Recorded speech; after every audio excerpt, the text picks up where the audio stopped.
Everybody who organized this particular Getting to Work party, I want to thank you for being here. My name is John Isham. I'm a professor up at the college. This is one of about 7,500 Getting to Work parties all around the world today, even as we speak. Woo! In every country of the world, except for North Korea, Equatorial Guinea, and San Marino. Everywhere else in the world is, even as we speak, getting to work to fight this great fight of all time, the fight against global warming. So give everybody around the world a big hand. Yeah.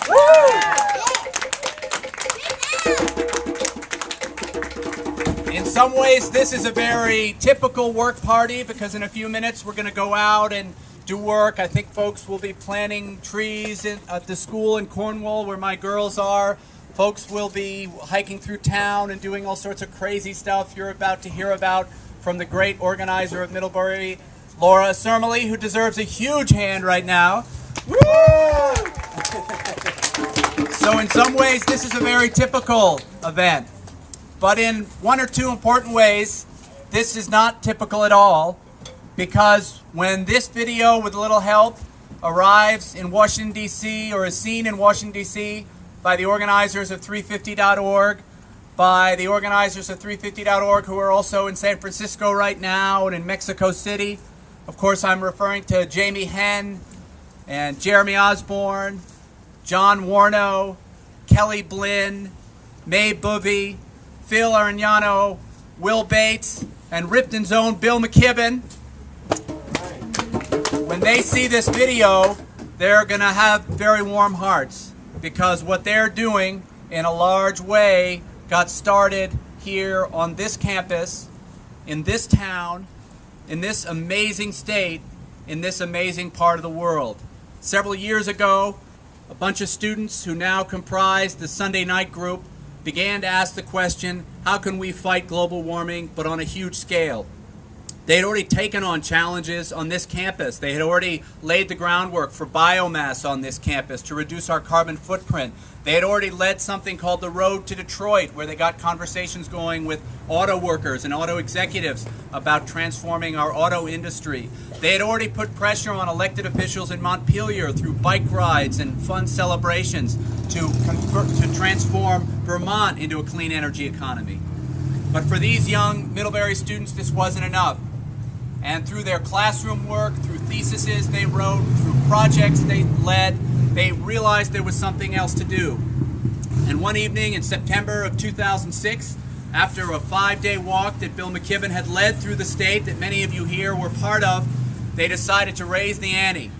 And sitting in the Gamut Room one late evening during a Focus the Nation event that we were hosting on our campus, they said, let's do something, maybe let's talk about stepping it up.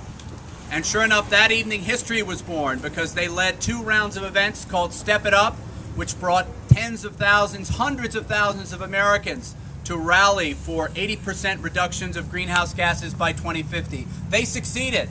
By that summer, the subsequent summer, both candidates, Hillary Clinton and candidates Barack Obama, were suddenly espousing the right climate goal, 80% reductions by 2050. And it's because there were thousands, tens of thousands, hundreds of thousands of people around this country saying that had to be the target. They succeeded to get that idea, that goal into our electoral process. But these leaders, being Middlebury folks, said that still wasn't enough. They said, what about the world?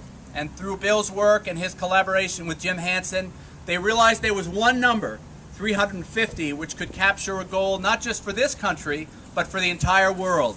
That we needed to take our greenhouse gas concentration, which historically has been in the high 200s, which now is in the high 300s, and get it back to at least 350 parts per million. 350 is a number, and everybody around the world can understand what a number means. And now they have made that number perhaps the most famous number in the world. So as we stand here and get ready to get to work here in Addison County, here in our beloved town, here on our amazing campus, we can know that we too are pushing towards 350. It's going to take hard work. It's going to take much more than what we do today. In fact, what we do today is a very humble part of what needs to be done. This is a lifetime's commitment. We need to get to 350 by transforming our electrical grid, by sponsoring and having our elected representatives sponsor breakthrough technologies by mobilizing private and public investment on behalf of new solar and wind and geothermal and other ways to produce clean electricity. We need to put a price on carbon in ways that have happened around the world but haven't happened yet in the United States. We need to get global treaties signed. We need to do all those things and about 100 other things. But today is a day to get started. Today is a day to celebrate. And in my mind, today is a day to get recommitted to politics, to bare-fisted, hard-knuckled politics. Because we can celebrate all we want, we can plant as many gardens as we want, we can put on as many solar panels as we want. But until the politicians listen to us, until we force them to listen to us, until we get rid of most of the backroom deals that characterize climate negotiations and climate policy in the U.S., have characterized it up to now, we're going to lose. Read, if you haven't yet, Climate Wars, a new book by Eric Pooley. Read, if you haven't yet, an article currently in the New Yorker by Ryan Leza about the death of climate negotiations in Washington this past summer. It's not pretty stuff. And why did we fail? Because those folks who were making decisions, those folks who were trying to get a bill to Obama, honestly weren't listening to us. They were listening to the coal lobby, the fossil fuel lobby, the powerful interests that have always been powerful in Washington. And power's okay. We don't mind people doing what they do, but we've got to become more powerful. We need to take this movement and make it 10 times larger here in the United States, 100 times larger, maybe even 1,000. And it looks like we'll probably have 2 years to do that because Obama is not going to have as favorable a Congress as of mid-November as he has had in the last 2 years. So in some ways, let's use that to our advantage. Build this movement for another 2 years so in the next presidential electoral cycle, once again, just as Middlebury folks did with 80% 2050, 80% by 2050, we're going to have 350 up there in the presidential cycle. We're going to force President Obama, soon to be candidate again, Obama, to acknowledge that something needs to be done now. So put up your solar panels, celebrate today, eat that local food tonight, give yourselves high five, particularly if you're Middlebury students, because you're part of an amazing legacy of leaders that are transforming this century. But that's not enough. Ask yourself how we're going to have a political revolution to put power where it should reside. As we've done in our past. We did it when we abolished slavery. We did it in the progressive era in the early 1900s when we got rid of the trusts and we brought power away from corporations to where it should reside. We've done it in the past, and we need to do it again. And in my mind, that's what getting to work is all about. So let's celebrate. Let's have some fun. Let's enjoy each other. Let's thank our great leaders here in the town of Middlebury, led by Laura and Greg and the amazing drummers behind me. There's a lot to celebrate.